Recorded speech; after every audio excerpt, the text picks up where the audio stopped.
as with the pill mills that you've talked about as well. And some of the domestic violence may be the fact of that now it's being taken serious, and it's being reported.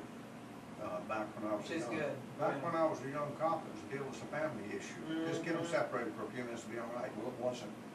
And then they sent us off to schools. How you work on them and separate them and de-escalate the situation. Right. And try not to get hurt yourself. Yeah. Now the idea is you go, and if there's been violence, somebody takes a ride. And the reason for it is not just the ride, it's to get the people into the system so they can start getting help and to start breaking this cycle. Because the children in the home are learning from their parents. But as you said, there's far too many people getting hurt. And it's more women than men, but men also. And it's something that we have to take serious, and we do take it serious, and we do a lot of training on this. And you actually have to take, if you don't make an arrest, justify why you didn't make the arrest. Now, you mentioned the pill mills. Today is our biggest problem, not just pills. It's almost involved in almost every crime we have, whether it's larceny, burglary, robbery, murders. You find pills are involved, and it's so tough because pills apparently are legal, but they're being used in an illegal way. Some of these pill mills to where they'll give people 150, 200 pills. Well, you don't know where else they're getting them from. Now with the database have gone in there, they can start looking. We need to make it mandatory that doctors and pharmacists have to look at it, not just enter. But being able to enter, we can look at it. But they have a handful of pills, but they have a prescription. It's hard to prove that they did not get them legal. Right. So they're selling them out there.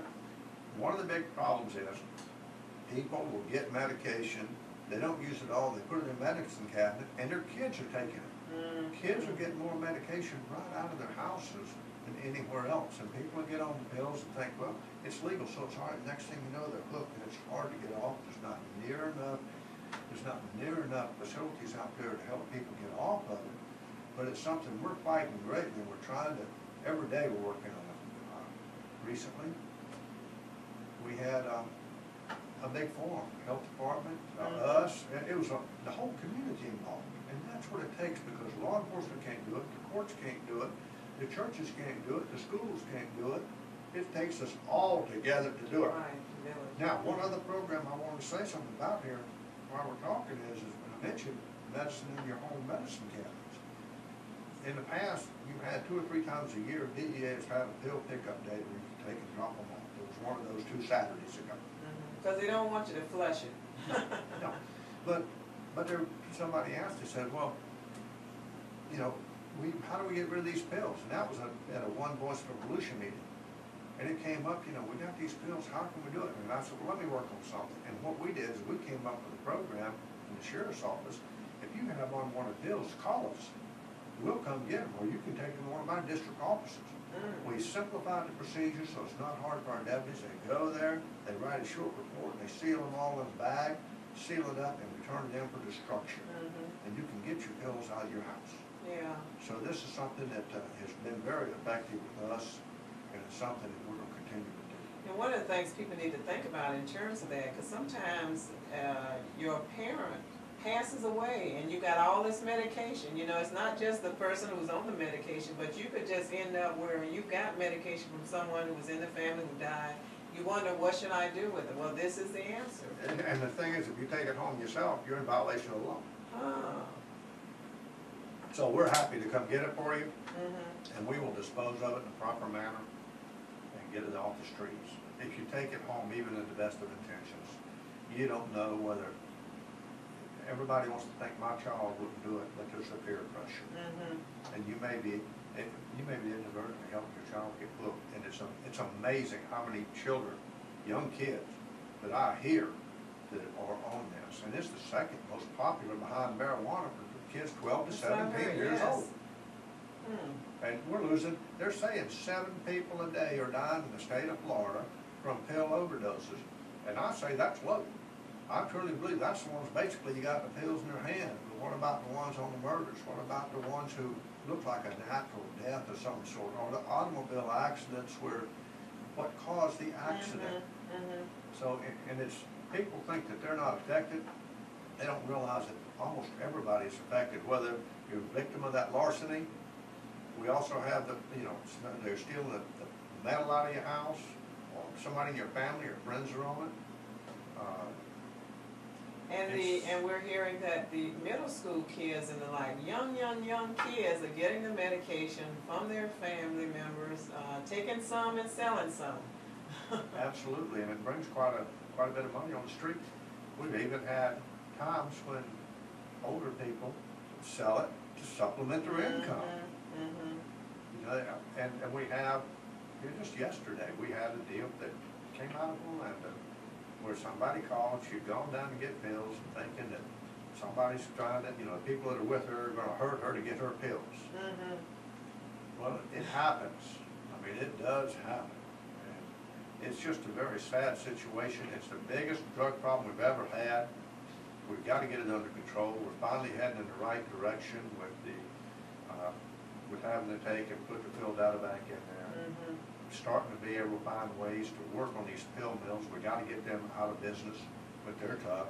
HIPAA laws make it extremely tough to get into people's records to see what's going on, or even get to the doctors, but we're not going to give up on it. We're working on it. And naturally, when that's over, you run into a problem. How are you going to treat these people you're bringing off of it? Yeah. Or are they going to find something else to supplement it instead? So it's a very serious situation. And as you look at funding and the legislature starts cutting, one of the first things they cut after travel and training and all that kind of stuff is prevention, prevention programs. Prevention and rehabilitation. The rehab, there's very, very little out there. Everybody's fighting for the same little bit of money. And the people that really understand it the most are the ones who have a loved one who are trying to get them help. And they say, we can't help you yet. And it's not because they don't want to. Because the different people out there, the different organizations are trying to help. It's just how can we help them? We don't have the funding. And that's a big, serious problem. Right, and the waiting lists are growing. We have right now, the state's talking about how to save more money. Well, let's turn prisoners loose. Now you run into a problem there. All you're doing is putting people back on the street that are criminals. So people have forgotten that the reason we went to the 85% of your sentence, serving your sentence, and minimum mandatory sentencing is we just about destroyed our tourism in the state of Florida about 15 to 20 years ago, remember, because of crime in the state of Florida. Now, if you turn to put the people back out, especially with nowhere to go, no way to take and cure the problems they have, all you do is put them back on the street to victimize the citizens again. So you haven't helped anything. Oh yeah, your budget, look how much money we saved here, but it's coming from somewhere else. It's coming at other people's expense. That's right, and somebody else is paying for it. You stop, but somebody else is paying for it. Let's talk about scams. Well, there's a lot of them out there. There are always, yeah. And that, the internet, I look at it as two things. One of the best things that's ever come along and one of the worst things that's ever come along. The flow of information is great, but by scams and by, pedophiles coming after your children, and I think, we better mention that a little bit. We did a big operation recently. We've been doing them all over the state to go after these pedophiles that are targeting children for sexual reasons.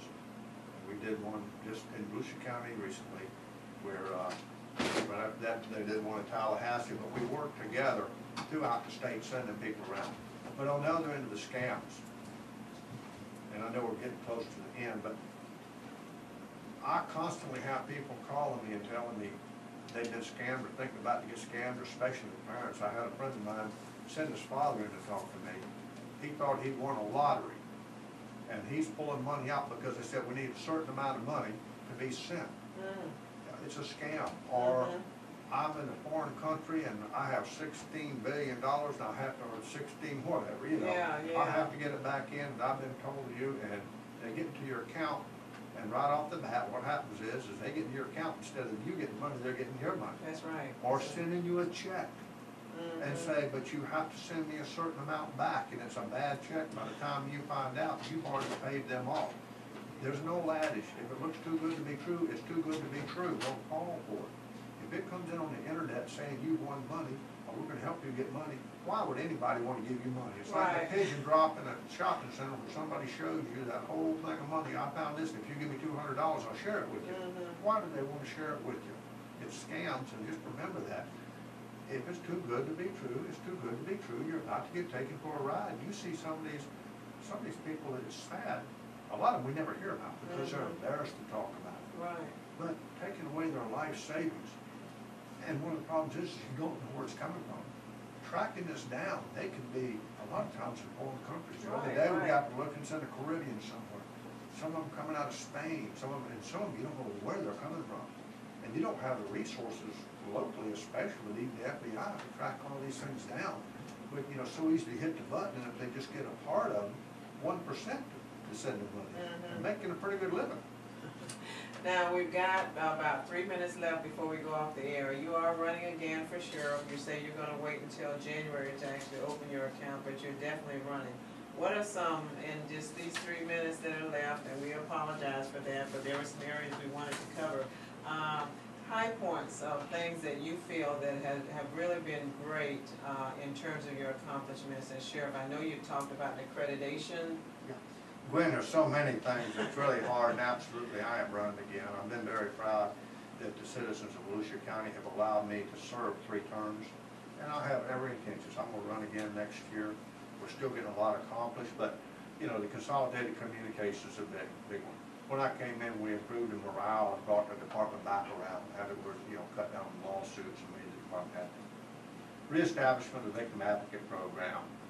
Establishment of a Homeland Security section, a sex crimes unit, chaplaincy program, improved our equipment, acquiring bomb robots, and that was through private partnerships, upgrading our SWAT readiness, taking over Daytona Beach International Airport, continuing to serve Deltona and DeBerry,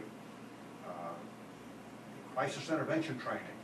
We sent almost all of our officers now to where they learn how to deal with people in mental crisis, so instead of going out and wrestling with them, how do we talk to them and bring them around? Emergency response units, we've done that. Khalil, that's accreditation, and we're up again. We're the first sheriff's office in the state of Florida that was selected as a flagship agency, which is the very top tier.